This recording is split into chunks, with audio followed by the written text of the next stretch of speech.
Hello everyone, welcome to pharmacy India.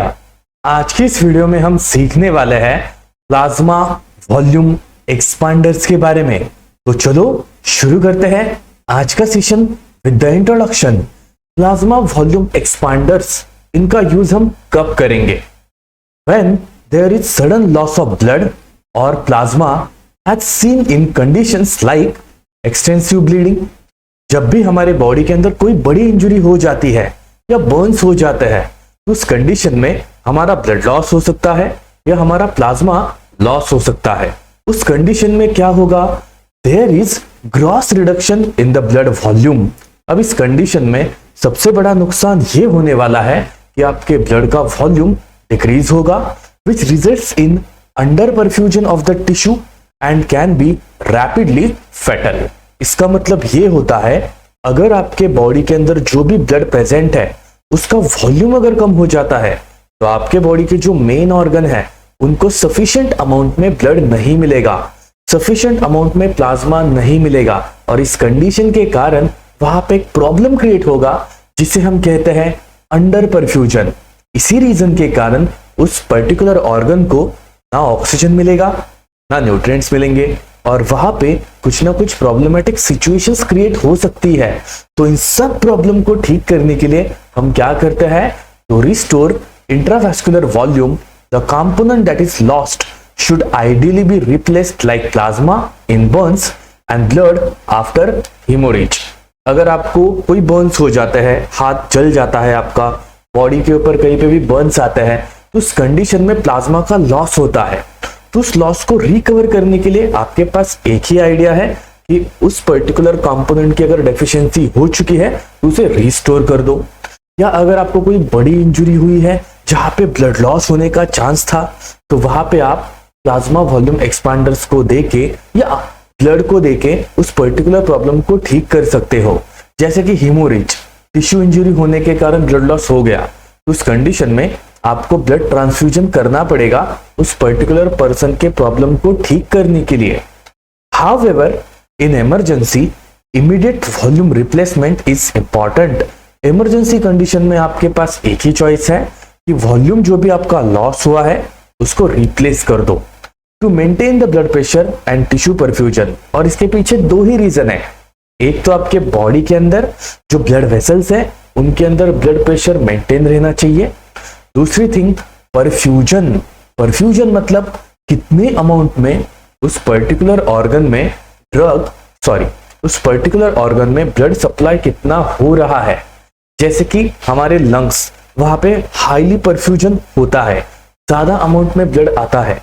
Similarly for liver, उस area में भी सबसे ज्यादा अमाउंट में ब्लड की एंट्री होती है। तो हमारे बॉडी के हाईली परफ्यूज्ड ऑर्गन कौन से है?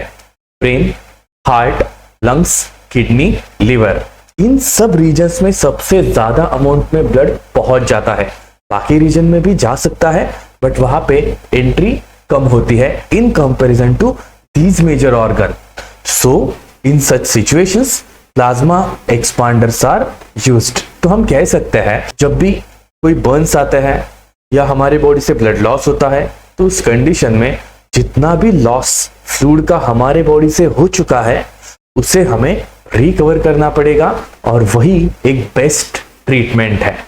तो क्लासिफिकेशन वाइज कौन से ड्रग्स हैं कि जो प्लाज्मा वॉल्यूम एक्सपांडर्स में आ सकते हैं, जिसमें दो कैटेगरीज हैं।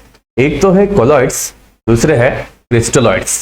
कोलॉइड्स में आते हैं dextran, gelatin polymer, hydroxy ethyl starches and polyvinyl pyrrolidine. Crystalloids में हम यूज करेंगे normal saline solution and dextrose. तो इस क्लासिफिकेशन को थोड़ा सा डिस्कस कर लेते हैं। डेक्स्ट्रांस, जनरली हमारे पास दो यूनिट्स अवेलेबल हैं। एक तो है डेक्स्ट्रान 70 जिसका मॉलिक्यूलर वेट है 70,000, एंड दूसरा है डेक्स्ट्रान 40 जिसका मॉलिक्यूलर वेट है 40,000। Basically these are the polysaccharides obtained from sugar beet. Their osmotic pressure is similar to that of plasma protein. इनका जो osmotic pressure है वो सिमिलर है जितना हमारे प्लाज्मा प्रोटीन्स का है। तो यहाँ पे वेरिएशन नहीं आएगा, ऑटोमेटिकली जो प्लाज्मा की रिक्वायरमेंट थी वो यहाँ पे सेटिस्फाई हो जाएगी। In comparison to both, Dextran 70 effectively expands the plasma volume which remain so far almost 24 hours. तो जो भी Dextran 70 है, इसका जो इफेक्ट है वो हमारे बॉडी के अंदर 24 आवर्स के लिए रिटेन रहता है. It interferes with coagulation. अब यहाँ पे कुछ प्रॉब्लम्स होने वाली है, जैसे कि कोएगुलेशन प्रोसेस में ये इंटरफेरेंस क्रिएट करेगा, blood grouping and cross matching. तो ये कुछ प्रॉब्लम्स आ सकती है ड्यू टू डेक्सट्रांस. एक तो कोएगुलेशन, दूसरा ब्लड ग्रुपिंग, तीसरा है cross matching. It is slowly excreted by glomerular filtration and partly metabolized over weeks by oxidation. अगर आपको क्वेश्चन आता है फार्माकोकाइनेटिक्स से, तो यहाँ पे वन लाइनर आंसर है, इसका जो भी एक्सक्रीशन है वो ग्लोमेरुलर फिल्ट्रेशन प्रोसेस के थ्रू कंप्लीट होता है एंड इसका जो भी मेटाबॉलिज्म है वो ऑक्सीडेशन पाथवे से कंप्लीट होगा. अब क्रॉस मैचिंग का क्या मतलब हुआ? देखो, अगर आप किसी पर्सन को ब्लड डोनेट कर रहे हो तो उस कंडीशन में चेक किया जाता है वो ब्लड ग्रुप मैच हो रहा है या नहीं. तो यहाँ पे डेक्सट्रान जो है वो कहीं ना कहीं पे क्रॉस मैचिंग में भी इंटरफेरेंस क्रिएट कर सकता है. डेक्सट्रान 40 जो है ये थोड़ा फास्टर है, बट इसकी ड्यूरेशन ऑफ एक्शन बहुत शॉर्ट है. It can improve micro circulation in shock by preventing aggregation of RBCs. Generally shock मतलब क्या? जब भी आपके किसी पर्टिकुलर बॉडी ऑर्गन को ब्लड सप्लाई एकदम से कट हो जाता है, उस कंडीशन को हम कहेंगे शॉक. स्पेसिफिकली ब्रेन की कंडीशन में अगर आपके ब्रेन के आर्टरीज किसी रीजन के कारण ब्लॉक हो गए तो आपके ब्रेन को ऑक्सीजन एंड न्यूट्रिएंट इनका सप्लाई नहीं होगा. उसका मेजर डिसएडवांटेज ये होने वाला है कि ब्रेन कुछ समय बाद अपना फंक्शन स्टॉप करेगा. उसी कंडीशन को हम कहते हैं शॉक. तो इस कंडीशन को ठीक करने के लिए माइक्रो सर्कुलेशन को इंप्रूव करके जो एजेंट हमारी मदद करता है वो है डेक्सट्रान. इसका मेन काम एक है, ये आरबीसीज का एग्रीगेशन रोक देता है, जिसके कारण ब्लड फ्लो जो हो रहा है हमारे ब्लड वेसल्स के अंदर वो स्मूथ हो जाता है. तो these are the effects of the dextran in plasma volume expansion. It can clog renal tubule. अगर आपके रीनल आर्टरी में चला जाता है तो वहां से वो हमारे नेफ्रॉन के अंदर चला जाएगा, तो हमारी जो रीनल ट्यूब्यूल है वो क्लॉग हो सकती है और इसी रीजन के कारण किडनी फेलियर के भी चांसेस है. Allergic reactions are common as dextrans are antigenic. Dextran जैसे ही हमारे बॉडी के अंदर एंटर करेगा, हमारी बॉडी इसे एंटीजेन की तरह कंसिडर करती है, जिसका मेजर डिसएडवांटेज ये है कि हमारी इम्यून सिस्टम डेक्सट्रान के अगेंस्ट एंटीबॉडीज बनाएगी और जितने ज्यादा एंटीबॉडीज बनाएगी उतना इसका इफेक्ट कम होगा, but side by side allergic reactions होने के भी चांसेस है. Dextrans have long half life. इनकी half life near about 10 years की होती है and that can be easily sterilised. और इसका स्टेरिलाइजेशन करना बहुत इजीली पॉसिबल है. Dextrans are commonly used plasma expanders and of the two dextran 70 is more common. तो डेक्सट्रान को हम ज्यादातर यूज करते हैं as a plasma volume expander की तरह, बट उसमें से भी जो 70 है वो ज्यादा यूजफुल है, मोस्ट कॉमनली यूज होता है. फिर आता है हमारा gelatin. It is the product. Gelatin products are like degraded gelatin polymer having the molecular weight of 30,000. इनका जो मॉलिक्यूलर वेट है वो है around 30,000 and the duration of action है 12 आवर्स. तो जिलेटिन का जो भी प्रोडक्ट हमें मिलता है फॉर प्लाज्मा वॉल्यूम एक्सपांशन, इसका जो इफेक्ट है वो हमारे बॉडी के अंदर 12 आवर्स के लिए रिटेन रहेगा. The gelatin polymer can remain stable for almost 3 years. जैसे आप इसका फॉर्मुलेशन बना देते हो, इसकी स्टेबिलिटी जनरली 3 साल तक होती है at the pH range of 7.2 से लेके 7.3. They do not interfere with coagulation, blood grouping and cross matching. Very important advantage. Gelatin versus dextran दोनों के कंपैरिजन में अगर आप देखोगे तो जिलेटिन कहीं पे भी इंटरफेरेंस नहीं क्रिएट करता है, ना ही कोएगुलेशन में, nor in blood grouping and cross matching. They are non antigenic. इनके कारण हमारी इम्यून सिस्टम बूस्ट नहीं होती है इम्यून सिस्टम इस जिलेटिन के ऊपर अटैक नहीं करती है, but it can rarely cause urticaria, skin के ऊपर इचिंग सेंसेशन आ सकती है, एलर्जिक रिएक्शंस एंड ब्रोंकोस्पाज्म। तो 3 साइड इफेक्ट्स आपको जिलेटिन के याद रखने हैं। एक तो यूर्टिकेरिया जो रेयरली होता है, along with that allergic reactions and bronchospasm. The degraded polymer gelatin polymer is a polypeptide. तो जिलेटिन का जो डिग्रेडेड पॉलीमर है वो बेसिकली एक पॉलीपेप्टाइड है।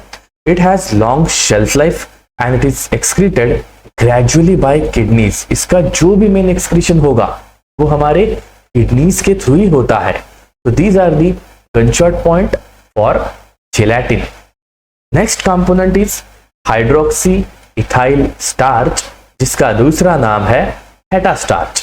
Starch which maintains blood volume for long period of time. Same काम है इसका, ये भी एक प्लाज्मा वॉल्यूम एक्सपांडर है। It is a mixture of 90% amylopectin of different molecular sizes. Basically ये अमाइलोपेक्टिन इसका मेन एक्टिव कंपोनेंट है with an average molecular weight of 4.5 lakhs।